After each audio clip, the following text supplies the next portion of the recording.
আজ এই বছরে প্রথমবার ভুট্টা ভাজা খাবো। আসসালামু আলাইকুম, সবাই কেমন আছেন? অনেক দিন ইচ্ছা হচ্ছিল ভুট্টা ভাজা খেতে, এই জন্য মাঠে থেকে ভুট্টা আনতে বলেছিলাম। তো আমাকে ভুট্টা এনে দিয়েছিল।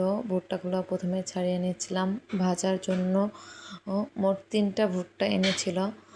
দুইটা ভুট্টা ছাড়িয়ে নিলেও একটা ভুট্টা ছাড়াতে পারেনি। ভুট্টাটা হয়তো নিচে পড়েছিল, ওই জন্য নষ্ট, সেটা নিতে পারেনি। দুইটা ভুট্টাই ছাড়িয়ে নিয়েছিলাম ভাজার জন্য। প্রথমে ছাড়িয়ে নিয়ে ধুয়ে নিয়েছিলাম। অফ ক্যামেরায় আমি ধুয়ে নিয়েছিলাম ভুট্টাগুলা। এই ভুট্টার মোচাটা হয়তো নিচে পড়েছিল, ওই জন্য নষ্ট হয়ে গিয়েছিল। এই ভুট্টাটা আর আমি নিই না, দুইটাই ভেজেছিলাম। ভুট্টাটা আমি সকালে ভেজেছিলাম। সকালে তরকারিটি আলু ও ছোট মাছ দিয়ে, একদম ছোট না, তেলাপিয়া মাছ মাঝারি সাইজের, আলু দিয়ে ও মাছ দিয়ে তরকারিটি হয়েছিল। এই তরকারিটা নামিয়ে আমি ভুট্টাটা ভেজে নিয়েছিলাম। সকালে আরও একটি তরকারি হয়েছিল আলু ও ডিম দিয়ে। এরপর ভুট্টা ভাজতে গিয়েছিলাম। ভুট্টাটা ধুয়ে তারপরে কড়াইতে দিয়েছিলাম। ভুট্টাটা প্রথমে খুব ভালোভাবে নেড়ে একটু আঁচিয়ে নিয়েছিলাম। প্রথমে নুন দিয়েছিলাম, ঝাল পেঁয়াজটা একটু পরে দিয়েছি, কারণ ঝাল পেঁয়াজটা যদি সাথে সাথেই কড়াইতে দিয়ে দিতাম তবে ভুট্টা হতে হতে সেটা পুড়ে যেত। আর এই পেঁয়াজটা একটু বেরেস্তা টাইপের হলে খুব ভালো লাগতো খেতে। এজন্য ভুট্টাটা আধ ভাজা করে নিয়ে কড়াইতে কাঁচা ঝাল ও পেঁয়াজ কুচি দিয়ে, সাথে একটু লবণ দিয়ে, একটু সয়াবিন তেল দিয়ে নেড়ে যখন ভুট্টাটা হয়ে আসবে ঠিক তার আগ মুহূর্তেই দিতে হবে।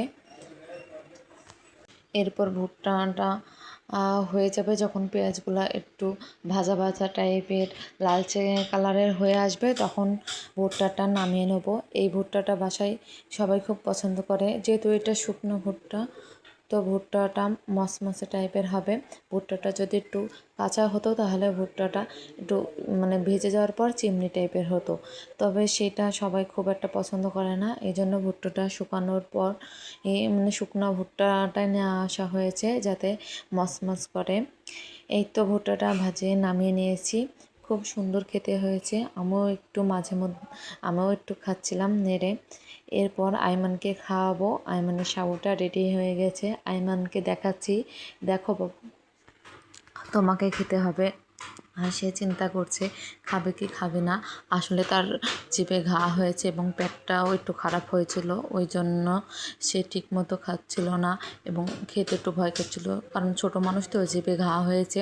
তবে এখন একটু আগের তুলনায় ভালো আছে এবং খেয়েও সে নিয়েছে। এরপর খেয়ে খেলা খেলছিল।